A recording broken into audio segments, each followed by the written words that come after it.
Showbiz News Rwanda.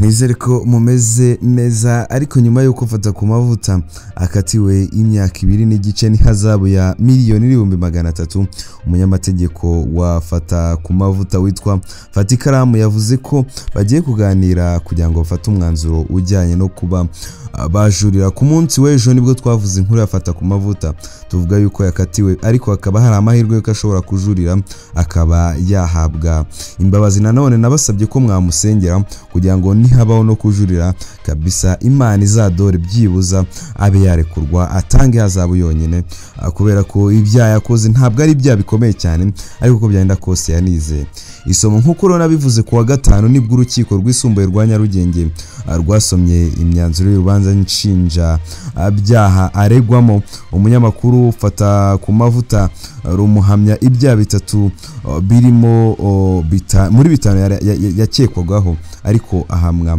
na bitatu. Ibyo byaha rero yahamijwe no gutangaza amakuru y'ibihuha, gukoresha ibiyobyabwenge ndetse no gukangisha, gusebanya, mu gihe icyaha cy'ivangura n'icyaha cyo gutukana mu ruhame byo bitigeze bimuhama. Nyuma yo gusomerwa imyanzuro y'urubanza agakatirwa imyaka 2 n'igice n'ihazabu ya $1,300,000, umunyamategeko wafata ku mavuta yavuze ko atakwemeza ko bagiye kujurira uyu mwanzuro kuko urubanza ari urw'umukiriya we, ahubwo bazabanza kuganira nawe n'umuryango we bagafata umwanzuro. Metere Fatikaramu yabwiye abanyamakuru ati n'urubanza tutavugaho ndetse n'urubanza ntafata umwanzuro wo kujurira ntaravugana n'umuryango we ndetse nawe ubwe tukamenya icyemezo yafashe. Naho nge sinabimenya kuko urubanza aba ari urw'umukire.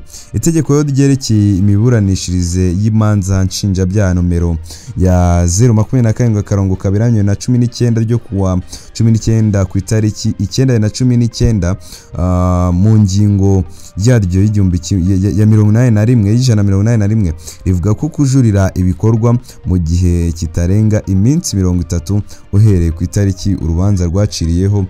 Icyo gihe rero gikurikizwa kandi kikagenderwa ku kuba umuburanyi yamenyeshejwe mu buryo bwemewe n'amategeko umunsi urubanza ruzacibwaho ntaze cyangwa ngo yohereze umuhagararira. Kujura rero bikorwa mu gihe cy'iminsi 30 uhereye ku itariki urubanza rwamenyeshejwe umuburanyi utari uhari igihe rwasomagwa. Fata ku mavuta rero yakatiwe imyaka 2 n'igice ndetse n'ihazabu ya $1,300,000 nyuma yo guhamwa n'ibyaha bitatu biri muri bitanu yakekagwaho. Byaramuhamye rero igisigaye no kuba twamusengera ngo habaho kujurira, kandi kujurira byaba bikagira umumaro cyangwa se bikaba byagabanya igihano cyangwa se bikaba byanatanga. Kuri ubu Murava aracyari mu gahinda yatewe n'ifungwa ry'umugabo we Bishop Gafaranga, nyamara nubwo bimeze bityo bivugwa yuko uyu Murava ari we wafungishije umugabo we. Umuhanzikazi w'indirimbo zo kuramya no guhimbaza Imana Annette Murava yongeye kugaragaza ko ahangayikishijwe n'umugabo we Bishop Gafaranga uherutse gukatirwa gufungwa iminsi 30 y'agateganyo kubera ibyaha birimo icyo goza ku nkeke bashakanye n'icyo kumukubita ndetse no kumukomeretsa. Uyu mugore rero yabigaragaje mu butumwa yacishije ku rukuta rwe rwa Instagram, aho yanditse ati mvuye kumusura, yambwiye ngo abakunzi be arabasuhuza. Uraho mukunzi, urabizi ko ukomeye ndetse ndabizi nanjye Imana yaduhisemo turi umwe. Murava rero yanditse ubutumwa mu gihe yaraherutse kugaragaza ko nta kibazo afitanye n'umugabo we. Yabigarutseho mu butumwa yacishije ku rubuga rwe rwa YouTube ahuriraho n'umugabo we Bise Gafaranga ndetse na Murava yagaragaje ko n'umugabo we ubu ufunzwe bikomeye nubwo bahuye n'ikibazo. Ati nge n'umugabo wanjye nta kibazo dufitanye, ahubwo kereka niba ari abantu bashaka ko tugirana ikibazo, kandi ibyo byifuzo byabo nashaka kubabwira ko ari bibi kandi ko bitari busubizwe. Mu by'ukuri nta kibazo dufitanye, ikibazo kihari ryari nuko ntari kumwe nawe gusa. Yakomeje rero yihanganisha abantu cyangwa se yanangiriza abantu bagiye bavuga amagambo ku muryango wabo batanaziranye nawo cyangwa se ngo basurana. Avuga ko rero bidakwiriye. Ati niba nta muntu numwe naganiriye nawe, wisuzumure neza ko icyo uri kuvuga ukizi kandi ugihagaze. Bishop Gafaranga rero yakatiwe gufungwa iminsi 30 y'agateganyo n'urukiko rw'ibanze rwa Nyamata mu karere ka Bugesera kuwa 23 Gicurasi 2025 mu gihe ategereje kuburana mu mizi. Bivugwa ko rero Murava ari we warize umugabo we ku byaha akurikiranweho ubu ngubu. Anyway, nizere ko wakoze subscribe kugeza uzacikwa umunsi ku munsi kugira ngo uzajye ubona inkuru tugenda tubagezaho day by day. Nizere ko wakoze subscribe. Ngenda bakunda cyane nitwa Flores ni Showbiz News Rwanda. Nigeze mwumva inkuru ya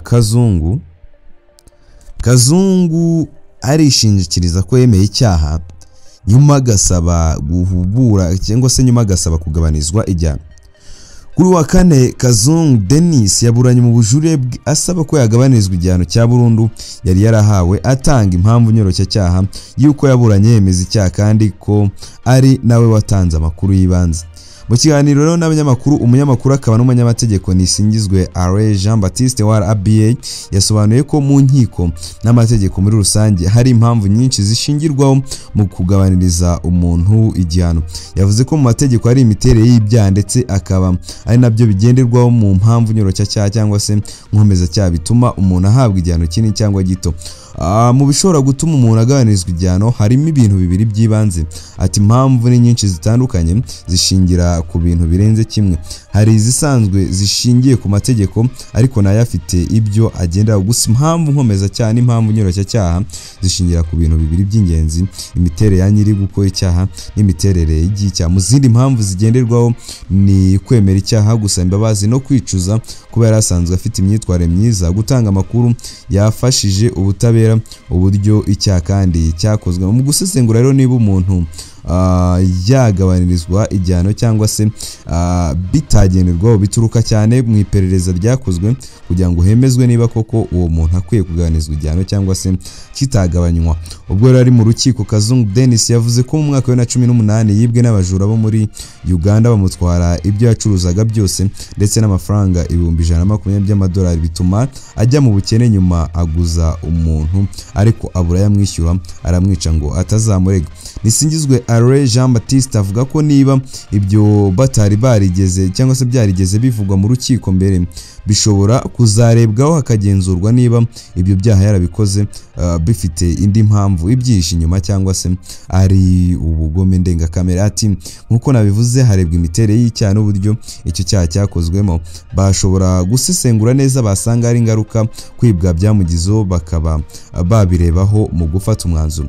Avuga ko nubwo basesengura bagasanga yarakoze ibyo byaha kubera ihungabana yaba yarahuye naryo biturutse kuri uko kwibwa, itegeko nshinga rya Repubulika y'u Rwanda rivuga ko umuntu agomba kurindwa uko byagenda kose.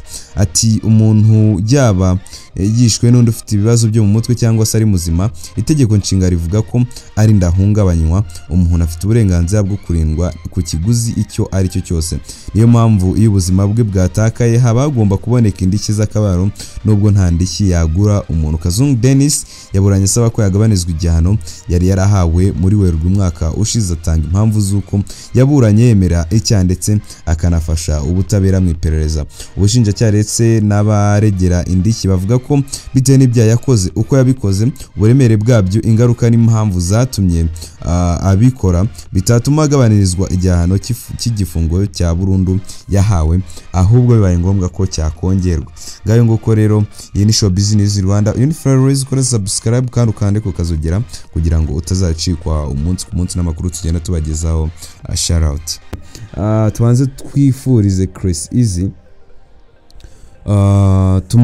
tumubwiye tuti Condoleance, tubanze tumubwiye tuti Condoleance kabisa, yihangane kubura umubyeyi kubera ko ku gitondo cyo kuri wa gatanu nibwo umubyeyi we yitabye Imana. Akaba yari inshuti magara ya Chris Easy ndetse akamubera umubyeyi nk'uko bagiye babigaragaza mu biganiro bigiye bitandukanye. Ariko nanone turibaza tuti ese yazize iki, byagenze biti? Ibyo byose rero ni ibibazo wibaza kandi ugiye gusubizwa muri iki kiganiro. Hari haciyeho umwaka Chris Easy akoze ikiganiro na mama we, bagaruka ku buzima busanzwe ndetse banabazanya ibibazo by'amasiko ku buzima bwabo. Icyo kiganiro nicyo cyongeraga gushimangira umubano mwiza wa Chris Easy na mama we bitewe n'uburyo babazanyaga ndetse n'umubano mwiza buri wese yagaragaza. Muri icyo kiganiro mama yamubajije ikibazo cy'amasiko ati ese ko mbona urukundo nkunda n'urwo nkukunda, nuramuka ukoze ubukwe nabwo uzakomeza unkunde nk'uko unkunda uku. Mu gusubiza Chris Easy yagize ati ntabwo aka kanya navuga ngo mfite undi muryango, abana nabyaye cyangwa se madamu tubana, ariko ibyo nibiba banumva ko bidashobora gukuraho urukundo nkufitiye. Nkuko wabivuze ntabwo uri umubyeyi wanjye gusa, ahubwo uri n'inshuti yanjye, kandi mba numva ko ntacyo warutisha inshuti yawe. Akomeza agira ati urwo rukundo rwacu nta hantu rushobora kujya, ahubwo nakwizeza ko abo tuzunguka bazakuzanira urundi rukundo. Mama agira ati nanjye nzabakunda, kandi na n'ubu mba numva mbakunze nubwo ntari nababona. Chris Easy rero amubajije uko yabyakira, abaye amubwiye ko yabyaye, mama we yamubwiye ko yabyakira neza akamurera kandi akishima, ariko nk'umubyeyi wese aba yifuza kubona ibirori by'akataraboneka by'umuhungu we. Yavuze ko kandi ubwo Chris Easy yatangiraga umuziki yirengagije ibyavugwaga byose, ahitamo gushyigikira umuhungu we ku mpano yari afite, akaba yarabihamirijwe na papa wa Chris Easy ubwo yari afite imyaka 2. Ati byari bikomeye, amajwi ari menshi haba mu muryango wanjye bambwira ko umwana namuka agiye mu muziki nta burere asongera kugira.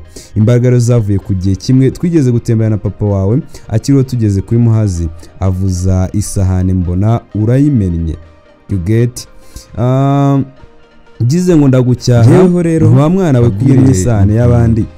Aramfata arambwira ngo winkurikira umwana isahane ndayishyura, naho ubundi umwana wanjye afite impano itangaje. Muri iki kiganiro Chris Easy yajyanye na mama we, uyu mubyeyi amubajije niba atajya aca inyuma umukunzi we, ariko amubwira ko atabikora bitewe n'uwo yifuza kuba we nuko yifuza kubana n'uwo mukunzi. Umubyeyi rero kandi yabajije Chris Easy niba akiri imanzi, kuko yamuhaye isezerano ry'uko naramuka ataye ubumanzi azamubwira, none akaba afite ubwoba ko ntacyo aramubwira.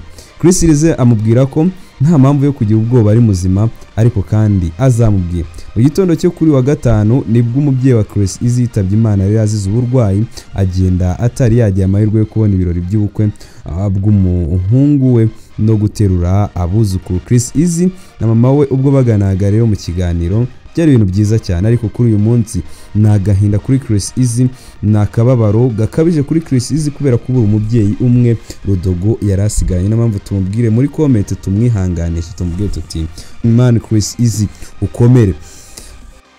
Hanyuma nkivuga kuri iyi nkuru ibabaje n'ubundi Showbiz News Rwanda.